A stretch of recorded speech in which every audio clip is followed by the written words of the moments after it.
Hello, good evening students. आज के इस वीडियो में हम पढ़ने जा रहे हैं management as a profession. 3 part थे इसके, जैसा कि हम जानते हैं कि as a science, as a art, as a profession. आज हम पढ़ेंगे मैनेजमेंट को प्रोफेशन क्यों कहा जाता है, एज ए प्रोफेशन क्यों। तो सबसे पहले तो हमें ये जान लेना आवश्यक है कि प्रोफेशन क्या होता है।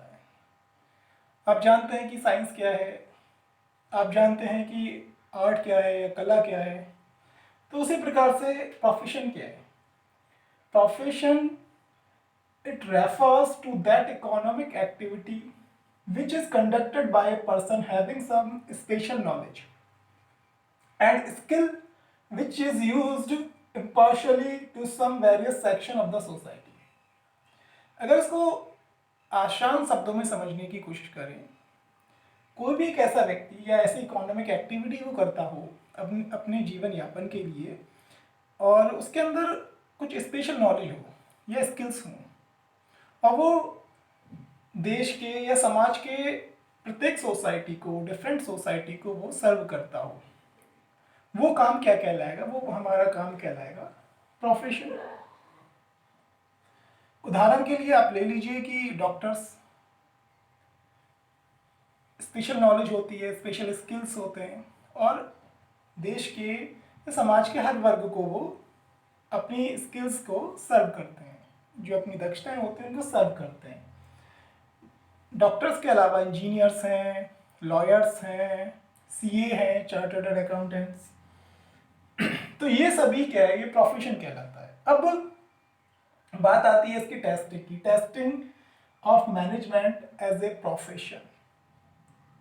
अब इसको चेक भी तो किया जाना चाहिए कि क्या प्रोफेशन एज ए मैनेजमेंट है, तो किन आधारों पे हम कह सकते हैं, ऐसे कौन से पैरामीटर्स हैं, ऐसे कौन सी चीज़ें होंगी जिनके आधार पे हम ये कहेंगे कि प्रबंधन एक प्रोफेशन कहलाता है। जैसे कि पहला पॉइंट देखेंगे, well defined body of knowledge. इसमें क्या होती है, कुछ बहुत सारी एक वेल डिफाइंड नॉलेज होती है, उनकी एक बॉडी होती है जिसमें कि बहुत सारी चीज़ें परिभाषित होती हैं, उनका ग्रुप होता है। आप देखेंगे लॉयर्स हैं, डॉक्टर्स हैं, well defined body of knowledge होती है। लॉयर को काफ़ी सारे नियम कानूनों के बारे में जानकारी होती है, डॉक्टर्स को एक पर्टिकुलर या बहुत सारी बॉडी के अंदर जितनी भी डिजीज़ होती हैं उनके बारे में जानकारी होती है, उसमें भी स्पेशलाइज्ड हो जाते हैं वो। ठीक है, तो well defined body of knowledge. इसके बाद में सेकंड आता है हमारा रिस्ट्रिक्टेड एंट्री, प्रतिबंधित प्रवेश। अब क्या होता है कि हर व्यक्ति डॉक्टर बन सकता है। अगर आप सोचें कि हमें डॉक्टर बनना है तो क्या ये संभव है या नहीं? क्या होगा, पहले से ही प्लानिंग करनी पड़ेगी 11 से कि हमें 11 में पीसीबी लेना है, और उसके बाद में हमें पैरामेडिकल के टेस्ट देने हैं, उसके बाद एमबीबीएस वगैरह जो भी होता है वो करेंगे। तो रिस्ट्रिक्टेड एंट्री है, हर व्यक्ति इसमें एंट्री नहीं कर सकता प्रोफेशन में। हर कोई प्रोफेशनल नहीं बन सकता, हर कोई लॉयर नहीं बन सकता, हर कोई डॉक्टर्स नहीं बन सकता, हर कोई इंजीनियर नहीं बन सकता। तो ये रिस्ट्रिक्टेड एंट्री है, प्रतिबंधित क्षेत्र है, प्रतिबंधित प्रवेश। थर्ड आता है हमारा प्रोफेशनल एसोसिएशन। अब क्या होता है, इनकी एक एसोसिएशन बनी होती है, प्रोफेशनल एसोसिएशन।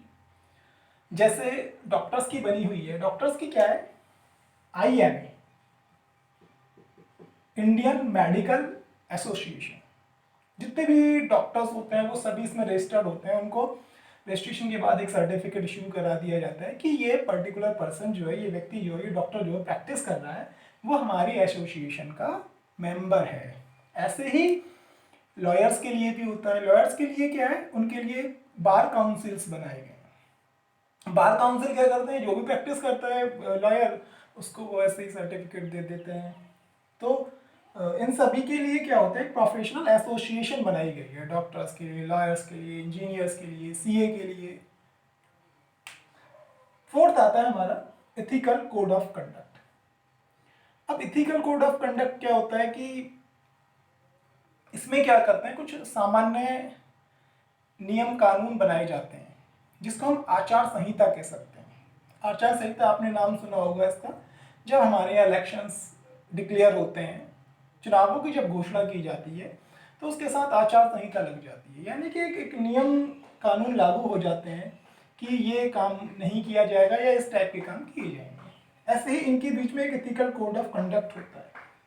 जैसे कोई डॉक्टर्स के लिए होता है कि वो उनकी यूनिफॉर्म के लिए लेकर वाइट कलर का एप्रन पहनते हैं, लॉयर्स के लिए आपने देखा होगा वो डिफरेंट कलर, ब्लैक कलर का कोट, टाई, इस टाइप की चीज़ें लगाते हैं, यानी कि एथिकल कोड ऑफ कंडक्ट, उनके काम करने के तौर तरीके, इसको लेकर एक नियम कानून बनाए जाते हैं। इसके बाद में फिफ्थ आता है सर्विस मोटिव। ये सारे लोग क्या करते हैं, प्रोफेशन का मतलब क्या होता है, सब में सर्विस मोटिव होता है कि समाज को अपनी सेवाएं प्रदान करना, समाज को क्या करना, सेवाएं प्रदान करना। अब जो प्रबंधन होता है, प्रबंधन में भी ये सारी चीजें मौजूद होती हैं, जैसे कि well divided body of knowledge होता है, वो 14 प्रिंसिपल्स पे काम करते हैं। रिस्ट्रिक्टेड एंट्री, इसमें एक थोड़ा सा डाउट है। रिस्ट्रिक्टेड एंट्री मोस्टली क्या होता है कि ज़रूरी नहीं है कि इसमें हर कोई मैनेजर ना बने, काफ़ी सारे लोगों को मैनेजर बना दिया जाता है, बट क्या है कि वो ऑर्गेनाइजेशन को इतनी अच्छी तरीके से, किसी भी संस्था को या संगठन को इतनी अच्छी तरीके से हैंडल नहीं कर पाते हैं। बाकी प्रोफेशनल एसोसिएशन इनका भी होता है, एथिकल कोड ऑफ कंडक्ट भी होता है। सर्विस मोटिव, समाज को सेवा करने के लिए होते हैं सभी लोग। तो ये पांचों चीज़ें क्या बन गई, टेस्टिंग पॉइंट है कि प्रबंधन में प्रोफेशन मौजूद होता है। अब उसके बाद में हम बातें करते हैं कि कॉन्क्लूजन की।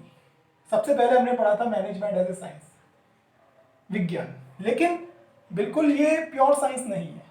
ये कौन सा साइंस है, ये अप्लाइड साइंस कहलाता है या सॉफ्ट साइंस कहलाता है। जैसे कि साइंस के रूल्स रेगुलेशन हर जगह बिल्कुल स्ट्रिक्टली फॉलो किए जाते हैं, लेकिन यहाँ पर ऐसा नहीं है, सिचुएशन के अनुसार चीज़ें बदल जाती हैं। जैसे अभी की सिचुएशन, जो पैंडेमिक सिचुएशन आप देख रहे हैं, क्या इसमें सारे के सारे जो रूल रेगुलेशन है मैनेजमेंट के सही तरीके से काम कर पाएंगे? नहीं, सिचुएशन बदल गई है, लेकिन साइंस उसी तरीके से काम कर रही है, उसको इस बात से कोई लेना देना नहीं है। पैंडेमिक हो ना हो, महामारी फैले ना फैले, कितने लोग मरते हैं नहीं मरते, उसको इस बात से कोई लेना देना नहीं। लेकिन यहाँ स्थितियाँ बदल जाती हैं परिस्थितियों के अनुसार, तो इसीलिए इसको सॉफ्ट साइंस कहा गया है। अप्लाइड साइंस है, आर्ट है। क्यों? क्योंकि विज्ञान भी है और ये आर्ट भी है, क्योंकि इसमें कुछ चीज़ें ऐसी होती हैं कि हम पर्सनलाइज बेस करते हैं, हमारे अंदर कुछ स्पेशल स्किल्स होते हैं, स्पेशल चीज़ होती है, उसके आधार पे हम इसको करते हैं। दूसरा प्रोफेशन, आप देख ही रहे हैं, प्रोफेशन है। ठीक है, तो ये थर्ड टॉपिक आज आपका कंप्लीट हो गया। और कोई भी समस्या है किसी के भी साथ में, कोई भी चीज़ अगर प्रॉब्लम है तो वो नीचे कमेंट बॉक्स में कमेंट कर सकते हैं, या वैसे भी कॉल करके पूछ सकते हैं। Thank you.